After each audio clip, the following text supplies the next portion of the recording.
ఆంధ్ర రాష్ట్రంలో ఉన్న అమ్మలందరికీ నా నమస్కారాలు. ముఖ్యంగా స్వర్గీయ అమ్మಣ್ಣమ్మ గారికి, విజయమ్మ గారికి, అంజనాదేవి గారికి నా హృదయపూర్వక నమస్కారాలు. ఎందుకంటే వీళ్ళు తీర్చిదిద్దిన వాళ్ళ చేతుల్లోనే మన ఆంధ్ర రాష్ట్ర ప్రజల భవిష్యత్తు ఆధారపడి ఉంది. మనం ఏ అమ్మా నాన్నకి పుట్టాలి, ఏ కులంలో పుట్టాలి అనేది మన చేతుల్లో ఉంటుందా అండి?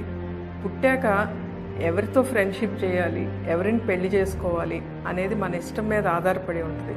నువ్వు ఫలానా కులంలో పుట్టావు కాబట్టి నువ్వు టార్గెట్టు, నువ్వు ఫలానా దేవుణ్ణి పూజ చేస్తున్నావు కాబట్టి నువ్వు టార్గెట్టు, నువ్వు ఫలానా వాళ్ళకి ఓటేసావు కాబట్టి నువ్వు టార్గెట్టు అని మనల్ని పరిపాలించాల్సిన నాయకులే అంటే మనం ఎవరికి చెప్పుకోవాలి?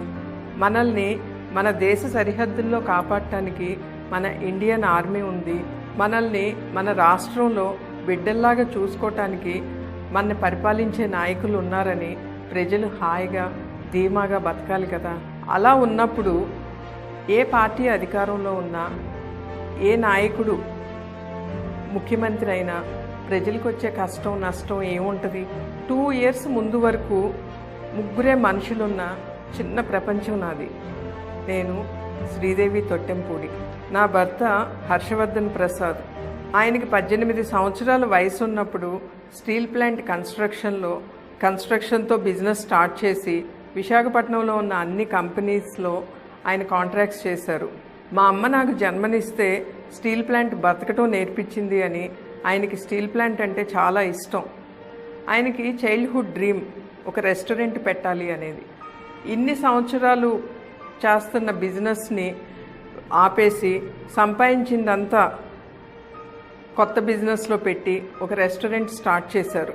అప్పుడే లా కంప్లీట్ చేసుకుని వచ్చింది నేను ఆయన బిజినెస్లో ఎంటర్ అయ్యాను.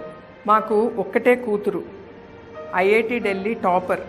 ఐఐటి ఢిల్లీలో టాపర్ అవటం వలన తనకి స్కాలర్షిప్లో జర్మనీ వెళ్ళే అవకాశం వచ్చింది. అక్కడ ప్రాజెక్ట్ కంప్లీట్ చేసుకొని మంచి ఉద్యోగ అవకాశాలు వచ్చినా ఈ దేశాలన్నీ బాగా డెవలప్ అయి ఉన్నాయి. నేను నా దేశానికి ఏదన్నా చేయాలని తనకు వచ్చిన అవకాశాలన్నీ వదిలేసుకొని ఇండియా తిరిగి వచ్చేసింది. మేము చాలా గర్వంగా ఫీల్ అయ్యాం అలాంటి సిటిజన్ని దేశానికి ఇచ్చినందుకు. అంతా బాగానే ఉంది కదా, ఇంకేంటి ప్రాబ్లం అని ఆలోచిస్తున్నారా? ప్రతిరోజు చంద్రబాబు నాయుడు చెప్పే కోడికత్తి కోడికత్తి అని చెప్తుంటారు కదా, అది ఒక ఉపద్రవంలా వచ్చి పడింది. CBI enquiry, NIA enquiry, police స్టేషన్లు, కోర్టుల చుట్టూ తిరిగి మా మీద ఎటువంటి అపవాదు లేదని ప్రూవ్ చేసుకున్నాం. నడుస్తున్న బిజినెస్ క్లోజ్ చేసి అప్పుల పాలైపోయి వడ్డీలు కట్టలేక నానా ఇబ్బందులు పడుతున్నాం. బుద్ధున్నాళ్ళు ఎవరన్నా బిజినెస్ జరుగుతున్న ఏరియాలో ఇలాంటి పనులు చేయిస్తారా అన్న? నా పర్సనల్ విషయాలు ఎందుకు చెప్పానంటే, ఇలాంటి బ్యాక్గ్రౌండ్ ఉన్న మేము అలాంటి పనులు చేయించగలమా అన్న? ఊహించను కూడా లేము. బిజినెస్లో కష్టాలుంటాయి, ఆనందాలుంటాయి, నష్టాలుంటాయి. ఒక బిజినెస్ని సక్సెస్ చేసి ఇంత కాంపిటీషన్లో నిలదొక్కుకోవటం అనేది ఎంత కష్టమో నిజాయితీగా బిజినెస్ చేసే వాళ్ళకి అర్థమవుతుంది. ప్రతిరోజు చావుల మదం లాంటి హోల్సేల్ మార్కెట్కి తెల్లవారుజామున 4-4:30 గంటలకే లేచి వెళ్ళి ఆ రోజుల్లో బిజినెస్ ప్రమోషన్ కోసమని ఎగ్జిబిషన్స్ కండక్ట్ చేస్తే 10 రూపాయలకి 20 రూపాయలకి పఫ్, పేస్ట్రీ, ఒక ప్లేట్ బజ్జీ, ఒక సమోసా అమ్ముకొని రాత్రి అయ్యేటప్పటికి 30,000 40,000 స్టాల్ రెంట్లు కట్టి ఇంటికి వెళ్ళినప్పుడు ఆ కష్టం ఎలా ఉంటుందని బిజినెస్ చేసే వాళ్ళకి అర్థమవుతుంది. వాతావరణం కారణంగా ఒక్కసారే 2-3 ఫ్లైట్స్ డిలే అయితే 300-400 మంది ప్యాసింజర్లు ఫ్రస్ట్రేషన్తో ఫుడ్ కోసం వచ్చి నిలబడినప్పుడు వాళ్ళని సాటిస్ఫై చేసి ఫుడ్ సర్వ్ చేసి పంపించటం ఎంత కష్టం అనేది చేసిన వాళ్ళకే అర్థమవుతుంది. బిజినెస్లో ఆనందాలు కూడా ఉంటాయి. మన ప్రైమ్ మినిస్టర్ మోడీ గారు అందరూ చాయ్ వాలా అంటారు కదా, చాయ్ వాలాకే చాయ్ పెట్టించానని నా చేతులతో ఆయనకి నచ్చిందో లేదోనని కప్పు తిరిగి రాగానే చెక్ చేసుకొని ఒక్క డ్రాప్ కూడా మిగలలేదని ఆ రోజు చాలా హ్యాపీగా ఫీల్ అయ్యాను. అప్పటి మన గవర్నరు నరసింహన్ గారు, ఆయన గార్లిక్ తినేవాళ్ళు కాదు, సో నా చేతులతోటి గార్లిక్ లేకుండా ఫుడ్ ప్రిపేర్ చేసి ఆయన విశాఖపట్నం వచ్చినప్పుడు పంపించేవాళ్ళం. ఇంకా చాలామంది ప్రముఖులు, ఈవెన్ రామానాయుడు గారు అక్కడ ఫ్లైట్ ఎక్కంగానే ఫోన్ చేసేవాళ్ళు, అమ్మ ట్యాబ్లెట్ వేసుకోవాలి, ఫుడ్ రెడీగా పెట్టు అని. వచ్చి ఫుడ్ తిని కారంచేడు కబుర్లు కొంతసేపు చెప్పి అలా చాలామంది ప్రముఖులకి మా రెస్టారెంట్ నుంచి ఫుడ్ సర్వ్ చేసి ఉంటాం. ఈవెన్ రాజశేఖర్ రెడ్డి గారికి కూడా ఒకసారి ఆయన అల్కాపల్లిలో ఏదో ప్రోగ్రాం ఉందని వచ్చినప్పుడు మధ్యాహ్నం లంచ్ మేము సర్వ్ చేసాం. లంచ్ అంతా అయిపోయినాక బెల్లం గారెలు చాలా బాగున్నాయని ఆయన చాలా అప్రిషియేట్ చేశారు. ఇన్ని సంవత్సరాలైనా అది మా మనసుల్లో గుర్తుపెట్టుకున్నాం. ఎందుకంటే బిజినెస్ చేసే వాళ్ళకి అదే కదా ఎంకరేజ్మెంట్. బిజినెస్లో నష్టాలు కూడా ఉంటాయి. బిజినెస్ చేయటం చేతకాక నాశనం అయింది అంటే దానికి మనమే బాధ్యులం. ఏ హుద్హుదో కరోనా లాంటి ప్రకృతి విపత్తుల వలన నష్టం వచ్చింది అంటే మళ్ళీ నిలదొక్కోవటానికి ట్రై చేస్తాం.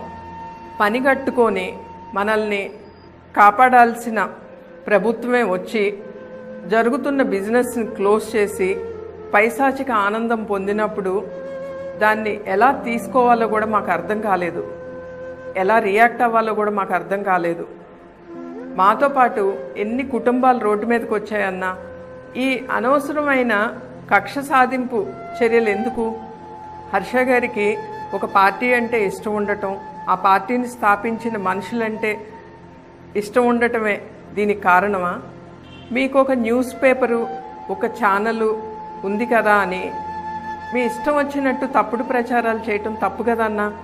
చంద్రబాబు నాయుడు గారు హర్ష గారిని అడ్డం పెట్టుకొని కోడికత్తితో మిమ్మల్ని పొడిపించారని, చిన్నబాబు చిరుదిళ్ళు అని పెద్ద పెద్ద హెడ్డింగ్స్ పెట్టి లోకేష్ గారు ఏదో మా దగ్గర ఫుడ్ తింటే దానికి బిల్స్ మేము గవర్నమెంట్కి రైజ్ చేశామని, కానీ యాక్చువల్గా ఫుడ్ తినింది లోకేష్ గారు కాదు, మీ మంత్రులు మీ నాయకులే. అలా అని కలెక్టరేట్ నుంచి మాకు రావాల్సిన బిల్స్ ఇప్పుడు కూడా ఇవ్వకుండా ఆపిచ్చేశారు.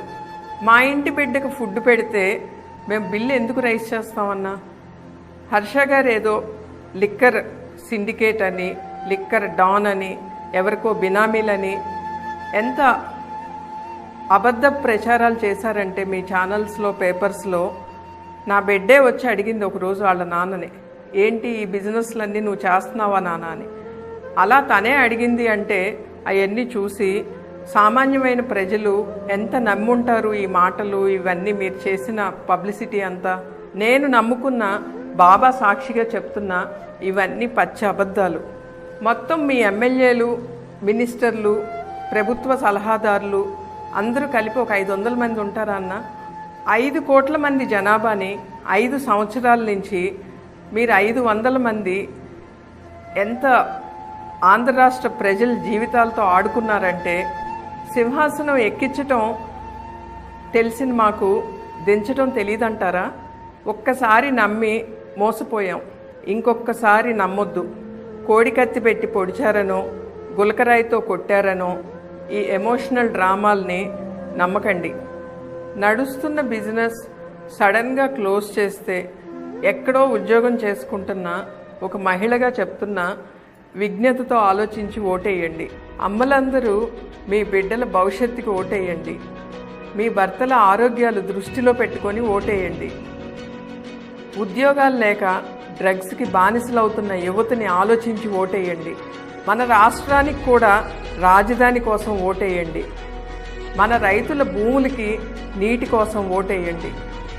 వ్యాపారాలు లేక అప్పుల పాలైపోతున్న కుటుంబాలను గుర్తు చేసుకొని ఓటేయండి. ప్రతిరోజు మన చేతి నిండా పని కల్పించే నాయకులు ఎవరు అని గుర్తించి ఓటేయండి.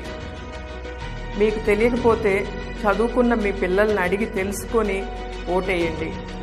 మీకు పర్సనల్గా ఏ నాయకుడి మీదన్నా అభిమానం ఉంటే గుండెల్లో గుడి కట్టుకొని రోజు పూజ చేయండి. కానీ ఓటు మాత్రం ఆంధ్ర రాష్ట్ర అభివృద్ధికే వేయండి. సర్వే జన సుఖినో భవంతు.